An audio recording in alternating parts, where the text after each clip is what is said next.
आज अगर big boss के ऊपर इतना डिस्कशन हो भी है या बिग बॉस के बारे में हम थोड़ी बहुत बात भी कर रहे हैं तो वो भी सिर्फ दो इन्फ्लुएंसर्स की वजह से, लॉर्ड पुनीत और फुकरा इंसान। अच्छा।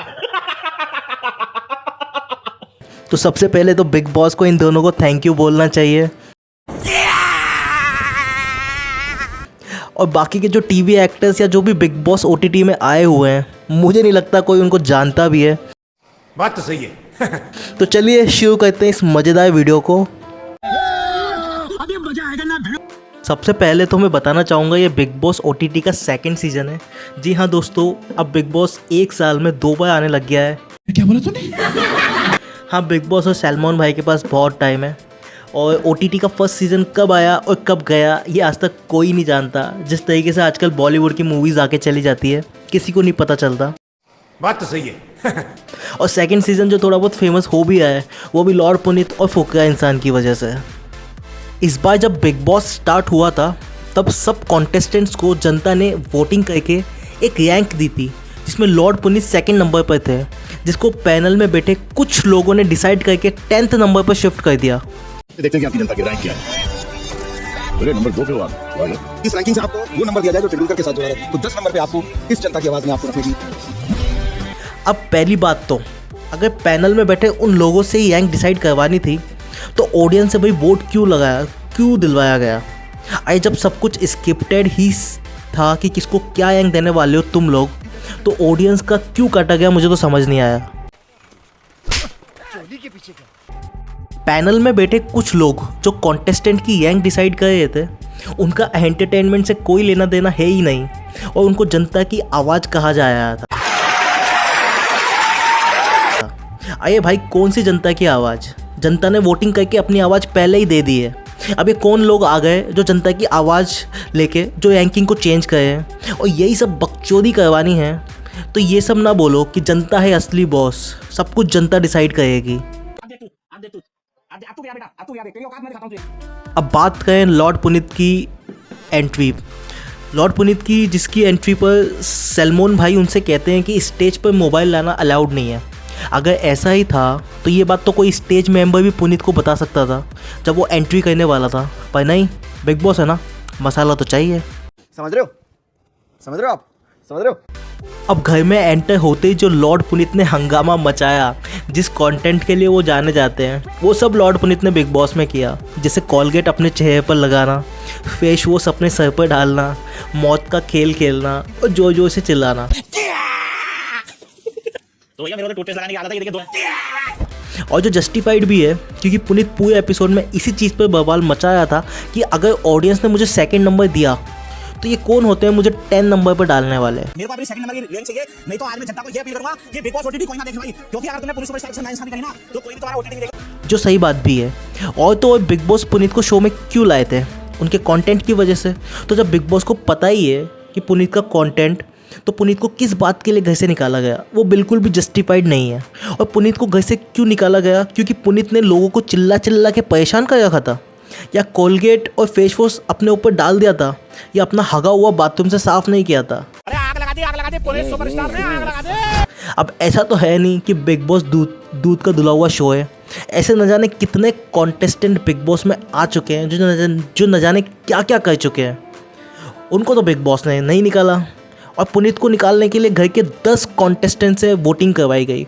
आज जब शो की थीम ही यही है कि जनता सब कुछ डिसाइड करेगी, तो जनता को डिसाइड करने दो ना कि कौन घर में आएगा और कौन नहीं।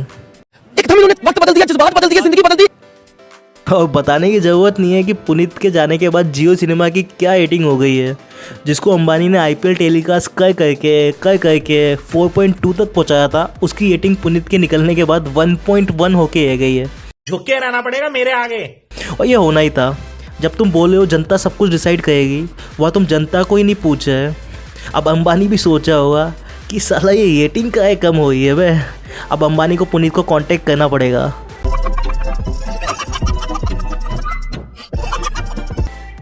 बिग बॉस का शुरू से ये कंसेप्ट है कि किसी एक ऐसे बंदे को लाना जो कंट्रोवर्सी में है और घर में लोगों से लड़ाई करे और वीकेंड के वार पर आके सलमान भाई उसको डांट लगाए।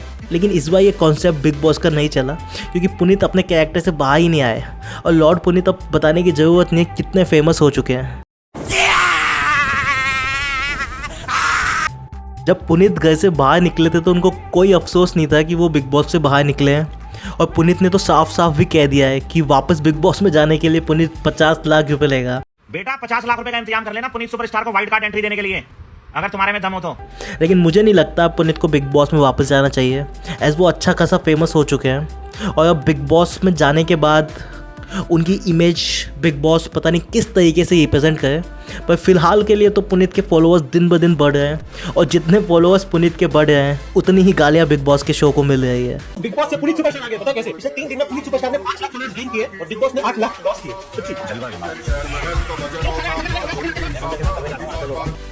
अभी हाल ही में पुनीत का एक यूट्यूबर्स के साथ इंटरव्यू हुआ था, जहाँ पुनीत का कहना था कि MC स्टैन ने उनको मैसेज किया है ये लिख के कि मुझे तो स्क्रिप्ट पकड़ा दी गई थी कि क्या पूछना है, तो आप प्लीज़ एक वीडियो बना के क्लियर कर दो कि मैंने आपके कंटेंट को किंच नहीं बोला था, क्योंकि मेरे पोस्ट पर सब गालियाँ दे रहे हैं। मेरे को मैसेज आया कि पुनीत भाई मैं तो तुम्हें सपोर्ट कर रहा था, मुझे जो चिट्ठी दी गई थी मुझे उसमें ये बनाया गया था कि भाई तुम्हें ये चीज बोलना है पुनीत सुपरस्टार आएगा। और उसने मुझे ये बोला कि भाई तुम अपने मेरे लिए वीडियो डालो कि MC स्टैन ने कुछ नहीं किया, क्योंकि मेरी जो पब्लिक है वो MC स्टैन की वीडियो में आके गंदी गालियां लिख रही है, माची और महंगी गालियां लिख रही है। तो बिग बॉस शो ही ऐसा है जिसमें लोगों को लड़वाना, कंट्रोवर्सी क्रिएट करना, कुछ ऐसे कपल्स को ले आना जिनका पास्ट में कुछ कॉन्फ्लिक्ट हुआ है, यही सब बिग बॉस शो करता है ताकि ऑडियंस का इंटरेस्ट बना रहे और शो की TRP बढ़ती जाए। पर इस बार बिग बॉस ने पुनीत को अंडर एस्टिमेट कर लिया, क्योंकि पुनीत ने ना तो कोई गाली बकी थी, ना घर का कोई सामान तोड़ा था, ना किसी के साथ वायलेंस किया था। बस उसकी हरकतों से घर वाले इरिटेट हो रहे थे। पर ये कोई बात नहीं थी पुनीत को शो से निकालने के लिए, क्योंकि ऐसे बहुत से कॉन्टेस्टेंट आ चुके हैं जो न जाने किस किस लेवल पर गालियाँ बकते थे, और ऐसे बहुत से कॉन्टेस्टेंट भी आ चुके हैं जिन्होंने न जाने क्या क्या किया है। तो पुनीत को शो से निकालना जस्टिफाइड नहीं था, और ये शो था कि अगर पुनीत घर में रहता तो पुनीत या फुकिया इंसान में से कोई विनर बनता। अब तो कंफर्म है कि फुकिया इंसान ही विनर बनेगा। बात तो सही है। पुनीत की घर में पूजा भट्ट से भी थोड़ी लड़ाई हुई थी। जिनको नहीं पता पूजा भट्ट कौन है, वैसे मुझे भी नहीं पता पूजा भट्ट कौन है, जब तक मैंने ये आर्टिकल नहीं देखा था जहाँ पूजा भट्ट के फादर महेश भट्ट ने ये स्टेटमेंट दिया था कि अगर पूजा भट्ट उनकी बेटी नहीं होती तो वो उनसे शादी कर लेते हैं। और पूजा भट्ट के करियर में तो बहुत पहले, पूजा भट्ट का करियर तो बहुत पहले ही ख़त्म हो चुका था। अब वो किस तरीके की मूवी डायरेक्ट करती है, जिस्म 2, सड़क, यही पूजा भट्ट बिग बॉस के घर में दादी अम्मा बने फिरती रहती है, डोमिनेट नेचर दिखाती है। जैसे कोई तो वर्ल्ड कप 2011 में पूजा भट्ट ने छक्का मार के मैच जिताया था। सो दोस्तों, बिग बॉस तो चलता रहेगा और हम वीडियोस बनाते रहेंगे, और हमें कमेंट करके ज़रूर बताएं कि आप क्या सोचते हैं कि किसी इन्फ्लुएंसर को बिग बॉस में जाना चाहिए या नहीं, या पुनीत को वापस से बिग बॉस के अपकमिंग एपिसोड्स या सीज़न में वापस जाना चाहिए या नहीं। और अगर आपको हमारी वीडियो पसंद आए तो लाइक करें, और हमें बताएं अगर आपको और वीडियोस चाहिए बिग बॉस के लिए। और ऐसे ही मज़ेदार और इन्फॉर्मेटिव वीडियो के लिए सब्सक्राइब करना ना भूलें हमारे यूट्यूब चैनल VG Info को। तो मिलते हैं दोस्तों अगली वीडियो में। जय हिंद दोस्तों।